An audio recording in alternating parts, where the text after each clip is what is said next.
um, and I talk even about rest and recovery and why it's important to be able to value that and to schedule that. And they're like, we never really thought of that. We just think, they get in better shape if they do more. I said, well, that's not necessarily true. You don't always get in shape when you're doing more and more. Sometimes you got to do your work and then you got to recover and let the body actually adapt to what you just did. And I said, that's actually how you get in shape. And they're like, that's not what their coaches are telling them. I said, well, of course not. Their coaches don't know, first of all. And some of them mean well, but they just don't know. I mean, they don't have an understanding. So it's you use the right wording. It's concerning. It really is because I have found of the multiple athletes I have right now, every single one of them is recovering from an injury, a major injury as well, from Achilles to ACLs. I had a young man who had a Tommy John Oh surgery, and gosh. and every one of them is traced back to overuse Yep. and poor training, poor strength, and unfortunately, that's the life we're dealing with now. And it never used to be that way when I first was in it. This is my 36th year. And so I see things come kind of full circle now, but it's amazing, yeah, what you're going to fight. That's really interesting when you talk about some of those more catastrophic injuries like your Tommy Johns, your ACL tears. People don't often think, oh, this could also be an overuse injury in a way due to fatigue. A lot of people are like, oh, it was their mechanics and knee valgus. And then everyone else ignores the fact, oh, well, maybe it's because they were training 6 to 7 days a week with That's no right. recovery. Then come game time, they take a weird plant because they're fatigued and their muscles can't contract at the right time. So, Exactly. 100%. And we have to get parents to understand and athletes, fatigue isn't just lack of breath at the moment or feeling a little bit groggy in the morning. Okay, that is an aspect of fatigue, but that's not what we're talking about when it usually comes to one of these um, acute, quick injuries that just shouldn't have happened. Like you should have been able to plant your foot, change directions without skipping a beat. But we're seeing. The other day, Erica, I saw this video of a lacrosse woman playing. Just a simple avoidance step. It'd be like me running at you, and I just took maybe a 10-degree cut. She had a slight shoulder tilt towards the plant foot. mm, The plant foot was externally rotated. She hit it and immediately went down. And I'm like, that shouldn't happen.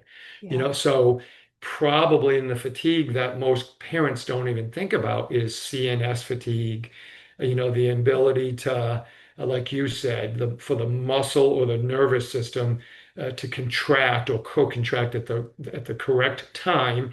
And oftentimes this should happen subconsciously because we know when our foot's going to hit the ground, so the body preps for that. But when we have CNS fatigue, sometimes that doesn't occur, and then next you got this silly injury that should have never happened. So yeah, it's sad. Yeah, that's a really good point. I think a lot of people don't understand the central nervous system aspect to this. And yeah, a shoulder lean towards the plant foot it's so sketchy. It really should not be happening. And you're a huge expert in the field of just human movement. And I remember taking your I think it was your certified speed and agility coach course Mm, years ago. And I learned so much about teaching deceleration and motor learning and actually walking athletes through these movements and then moving on to more chaotic settings and getting them used to these patterns and then just the importance of the strength piece too. yeah. And with something like an outside shoulder lean, is that also a core stability issue or like hip strength? How can strength play into these inefficient change of direction patterns? Yeah, of course. When I think one thing that as a profession, we've done a better job of is we talk about movement over just muscle. But we know, obviously, muscles in specific areas are going to contract and They're going to relax at certain times to be able to make an efficiency or a coordinated pattern occur. But if an athlete lacks a well-coordinated strength, and that has to do with not only maximal or absolute or submaximal strengths, but it also has to do with, kind of the coordinated strength or rate coding or things that allow us to move really quick and efficient, and it looks easy. That's really what we're after. That's the coordination.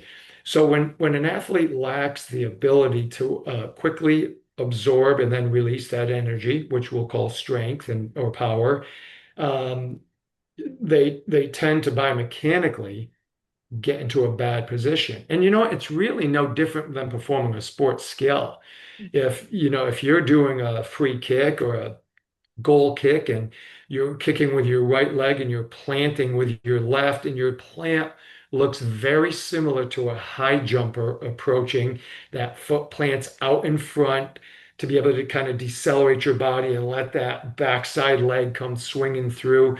Well, if you don't have the strength, a couple things are going to occur. Number one, you're going to change um, the actual skill, what it looks like. You're going to change the mechanics because you're not strong enough to maybe load into that lead leg and allow that backside leg to come through.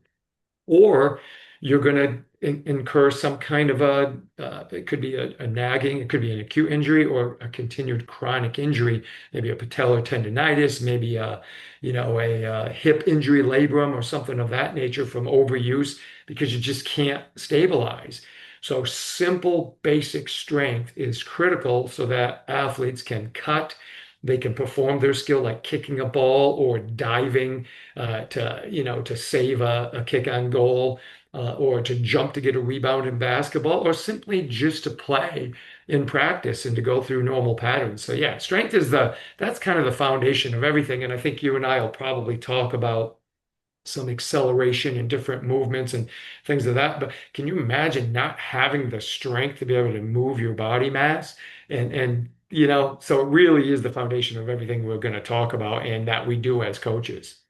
Yeah. Oh my gosh, that strength piece is so important. And I had Mike Boyle on the other day, and he said it's the one piece where we are royally lacking, especially in female athletes. And I think it was Carmen Bott who she said that a deceleration happens at it's like 2 to 5 times body weight. Is that about right? Yeah, Oh yeah, my gosh. absolutely. Then Yeah. yeah, everyone, come on, we need to get strength training. It's so important. And I really want your opinion on this. So I think a lot of sports parents, they watch their athlete play a game and maybe they're looking quote unquote unfit or Yeah. they're slow to the ball. And then they're like, okay, we need to get them more endurance training. We need to get them fitter. We need to do more.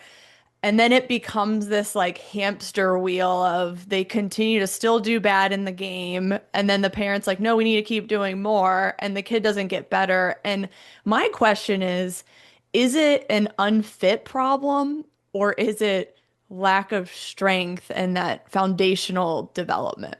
Yeah, that's a great question. And it's funny when I get an email or a text or a inquiry about my training, what we can do. Their initial point to me is my kid's just unfit. Mm, They can't last. And if they're unfit, okay, that's part of it, obviously. You can't be an unfit athlete and be real successful long term. But most of the time, it's what you're saying. It's a lack of strength. It's a lack of movement, speed, and quality of movement. I don't, in most of our sports, like I don't have to be the fastest in the 40 or maybe 100 meters if we're stretching it out a little bit to be the best mover on the field because I can be really efficient. So if we tag these areas of strength, which if I'm doing my strength training correctly, now I do decelerate better, which allows me to move somewhere else, which I like to say we escape space mm, and we attack new space. Well, if I'm stronger, so it's easier for me to move my body mass, like Carmen was saying, you know, maybe it's 3 to 5 times or 2 to 5 times my body weight. Well, if I can manage that relatively easy, I look efficient and I look fit and I look like I'm moving really well. Because as like Tony Holler would always preach, if if I'm a faster athlete, well, most sports, I don't actually run at my maximal speed. I run sub-maximal. So if I'm really fast, but in the game I run at 75 to 80% of my maximal speed, well, that's easy for me. But if another athlete's maximal speed is my sub-maximal and they're trying to hang with me all game, well, they're going to appear unfit. Mm, But really, it's just they're unfast. yeah. They're just not quick. They're not fast enough, so they can't move. So certainly, we have to be cardiovascularly fit. That's just a health benefit. But if I can move well and I have the requisite strength to be able to manage mass and momentum or just to be able to change my inertia, man, what a benefit, what a bonus that is for an athlete. And then it appears like they're even more fit. And really they're just more efficient movers because they're strong and they're fast. Yeah. Oh, I love that.